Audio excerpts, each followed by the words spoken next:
1971 সালে মুক্তিযুদ্ধের সংখ্যা ছিল 80,000, এখন কিভাবে 2.5 লাখ হলো? এটার কৃতিত্ব আওয়ামী লীগ এবং শেখ হাসিনাকে দিতে হবে। কি লোভনীয় একটি পদ, মুক্তিযুদ্ধে হতেই হবে তাদের। আমি আন্তরিক ধন্যবাদ জানাই বৈষম্য বিরোধী ছাত্র আন্দোলনের প্রতিটি সদস্যকে। এরা আমাদেরকে আমাদেরকে মনে করিয়ে দেয় 1971-এর সেই লড়াকু ছাত্রদের কথা। অনেক সভা করেছি মুক্তিযোদ্ধাদের সভায়, এই অডিটোরিয়ামে বহু সভা করেছি। মাঝে মাঝে হতাশ হয়ে 2-4টি কথা বলেছি, কোথায় গেল সেই 71-এর ছাত্ররা? আমি 800 সৈনিকের কমান্ডার ছিলাম, ইস্ট বেঙ্গল রেজিমেন্টের 1ম battalion, 1st east Bengal. Jessore cantonment থেকে বিদ্রোহ করেছিলাম 200 সৈনিক নিয়ে।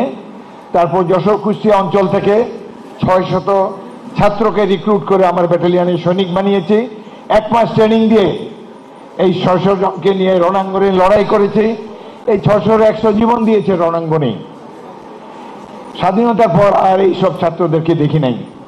তারা কোনো সার্টিফিকেটে পরোয়া করে নাই। যুদ্ধ শেষ, তারা রাইফেলটা আমাদের কাছে জমা দিয়ে বাড়ি চলে গিয়েছে। সার্টিফিকেট নিতে আসেনি, অনেকে স্কুলে কলেজে যে যেখানে ছিল সেখানে চলে গিয়েছে। আর তাদের জায়গায় দখল করে বসেছে ভুয়া মুক্তিযোদ্ধার দল। 1971 সালে মুক্তিযুদ্ধের সংখ্যা ছিল 80,000, এখন কিভাবে 2.5 লাখ হলো? এটার কৃতিত্ব আওয়ামী লীগ এবং শেখ হাসিনাকে দিতে হবে। 16 জন সচিব, সরকারের সচিব, তারা এই সরকারের আমলেই প্রমাণিত হয়েছে এরা ভুয়া মুক্তিযোদ্ধা। কি লোভনীয় একটি পদ, মুক্তিযুদ্ধে হতেই হবে তাদের। স্বাদে ভরপুর প্রাণ চানাচুর। আর এখন তো দেখি সবাই বীর মুক্তিযোদ্ধা। যারা সার্কাস এভিনিউতে ছিল, থিয়েটার রোডে ছিল, তারাও বীর মুক্তিযোদ্ধা। তাহলে আপনারা কোথায়, আমরা কোথায়? কোথায় গেল সে 81,000? এখন তো 2.5 লাখ ভুয়া মুক্তিযোদ্ধা এখানে এসেছে। বিগত পতিত সরকারের একজন মন্ত্রী, যার বয়স যুদ্ধের সময় ছিল 9 বছর, সরকারের মন্ত্রী, 9 বছর বয়স, সেও মুক্তিযোদ্ধার সার্টিফিকেট পেয়েছে, মন্ত্রী হয়েছে।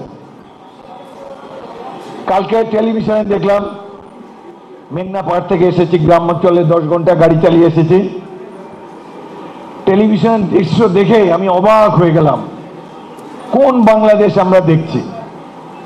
চানখার পুলে হাজার হাজার ছাত্র জমায়েত হয়েছে, সেখানে শখানেক পুলিশ, তার মধ্যে কয়েকজন শুটার, আর্মিতে আমরা যাদেরকে মার্কসম্যান বলি, যারা লক্ষ্যভেদ করতে সিদ্ধহস্ত, 7.2, 7.62 চাইনিজ রাইফেল নিয়ে একদম সেনাবাহিনী কমান্ডারদের মতো রাস্তার লাইন পজিশন নিয়ে অনেকক্ষণ ধরে দেখে দ্রুম ফায়ার, একটা না দুটা না কয়েকটা।